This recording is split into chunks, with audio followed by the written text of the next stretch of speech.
Hello everyone. Welcome to my Venus Through the Signs series, and this is going to be a little different than what you're used to, okay? So in Western astrology, the signs and the movement of the planets along the ecliptic is called the zodiac.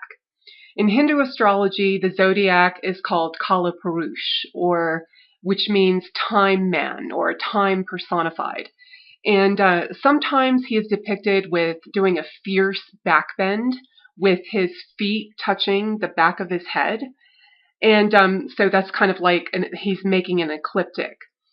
And he's in a circular or elliptical form.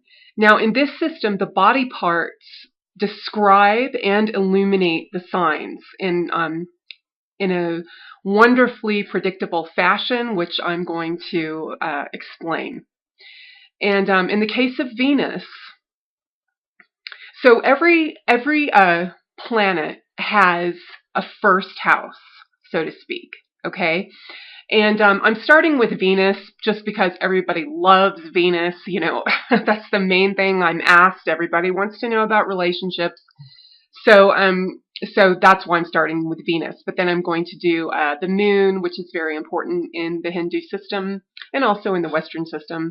And then the sun and Jupiter and the rest of the planets. Okay. But so anyway, each graha or each planet has a natural first house. And that first house for Venus or that first house for any of the planets really, is the Moolatrikona sign. And the Moolatrikona sign means root trine, or Moolatrikona means root trine. And that is the source of power for the planet. It's like the node of that planet, where the energy, because the planets came first, they have divine consciousness according to Parashara. And the signs do not have divine consciousness. They have animal consciousness, or they don't actually have consciousness. They add all of the descriptions and the qualities to the planet and the house there, or the house that falls within them. So first you have the planets, and say you have Venus. And Venus is coming into the zodiac. It's putting its energy into the zodiac. Where does that energy begin? Where is the point in the zodiac where that energy comes in? The very first point, that's Libra. That's the Moolatrikona sign. Now, not the entire sign is considered Moolatrikona, but for these purposes, for what I'm going to explain, I'm using the full sign. And for Venus, that is Libra. Now, some signs, usually the Moolatrikona sign is the masculine sign of the planet, but in this case, that's not always the case. There's some planets that that doesn't happen. Okay, so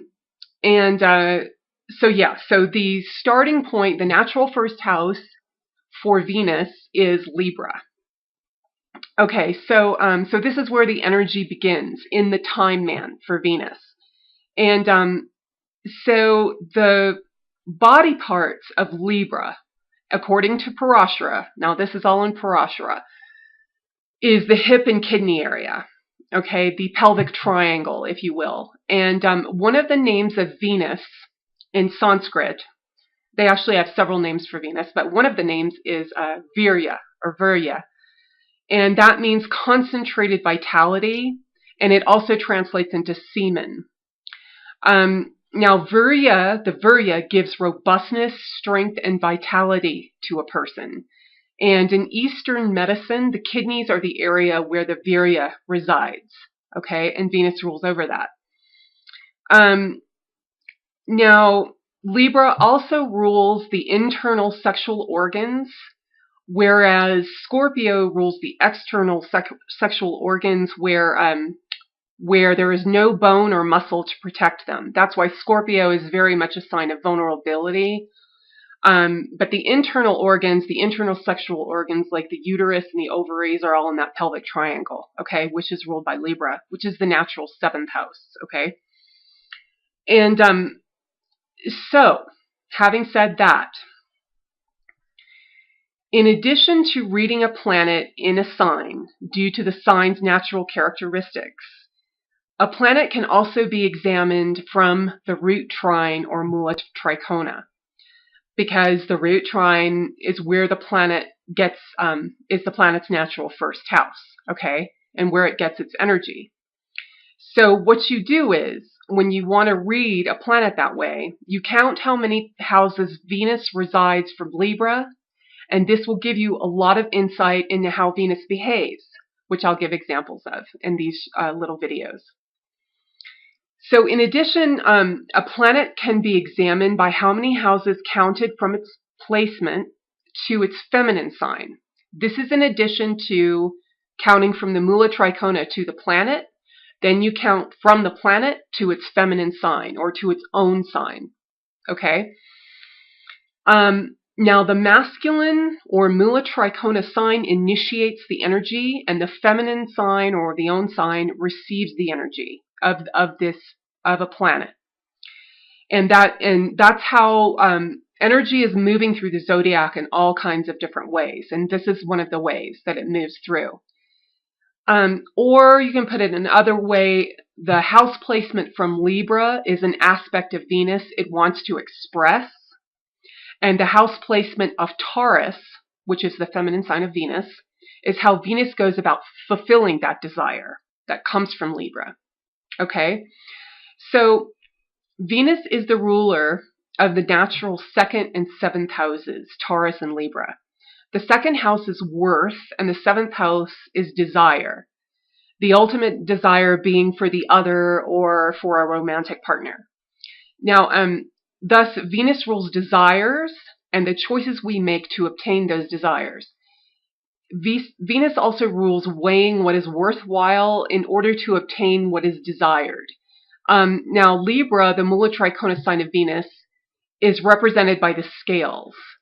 And when Venus is afflicted in a chart, the person makes poor decisions that take them down a path they don't want to go. And where the amount that they must give up is not worth what they receive or what they think they will receive. There is more than one name given for Venus in the classical texts. Shukra is the most common, and it means bright white. Venus is also Kritajna, or knowledgeable in contact. Thus, Venus rules manners and politeness. Manners are necessary to navigate the world of others and have one's desires fulfilled.